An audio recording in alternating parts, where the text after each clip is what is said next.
Elon Musk himself said, we're moving so fast, of course there will be mistakes. The question is, you know, some of these mistakes are really high stakes. Accidentally firing people overseeing nuclear weapons. Do you see that point? Humans will make mistakes, ma'am, but currently these are bloated programs. You have no-show employees that are angry that they're having to go back to work, that they've moved, and they're not. No one's disagreeing. There's bloat and waste. Jobs were. No one's disagreeing. Well, then why are y'all not exposing it? Have y'all even talked about, hey, Mozambique, we sent them $10 million for circumcisions? Okay. I mean, goodness gracious, ma'am. Americans are paying we've been covering at length salaries. Where the money is going to. No, you haven't. All y'all do is run down Elon Musk and Donald Trump, and you continuously do this, and that's why your ratings are in the tank, ma'am.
Joining us now is Washington, D.C. correspondent at Unheard, Emily Jashinsky. Emily, thank you for joining us. I want to start off with DOGE.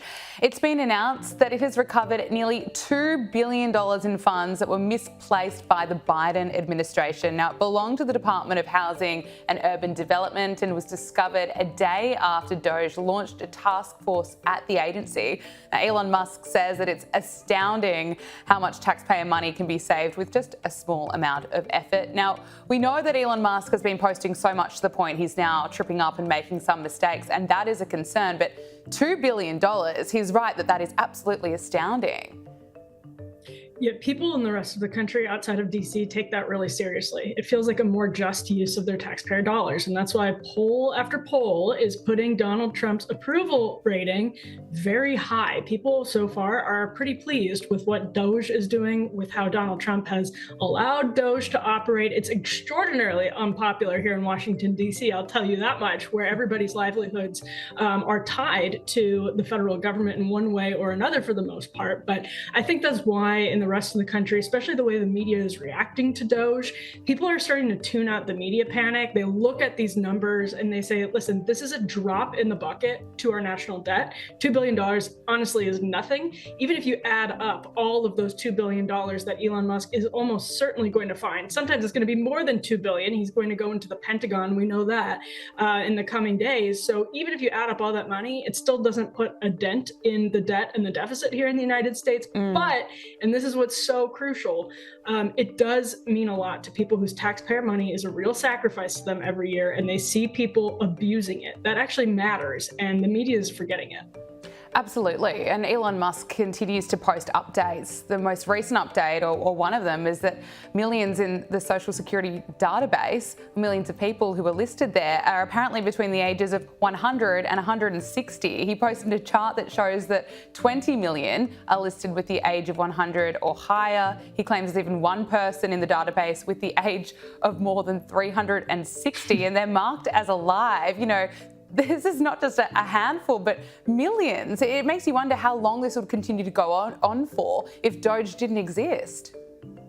It's terrifying, and why you see some people on the left now reacting in a way that is like, we should have done this. You're seeing that kind of from some Obama circles now. They're looking at what Musk is doing, and I've seen competing reports on the veracity of that particular claim that he posted, as you mentioned earlier. And he said this himself. He said, not everything I post is going to be right. He just kind of sort of shoot from the hip. But what we've seen in the recent weeks is how outdated our record keeping is in the United States. That's actually why the department that DOGE took over, it's called the USDS, Digital Services, that's why it exists. What has it been doing for all of the years since Obamacare, when the online launch of that failed, the department was created? Why is it taking DOGE all of these years later, 10 plus years later, to look into some of this stuff and realize that we still have bureaucrats taking bikes through warehouses in the mountains of Pennsylvania to get really basic records? I think this is why this news, when the American people see it,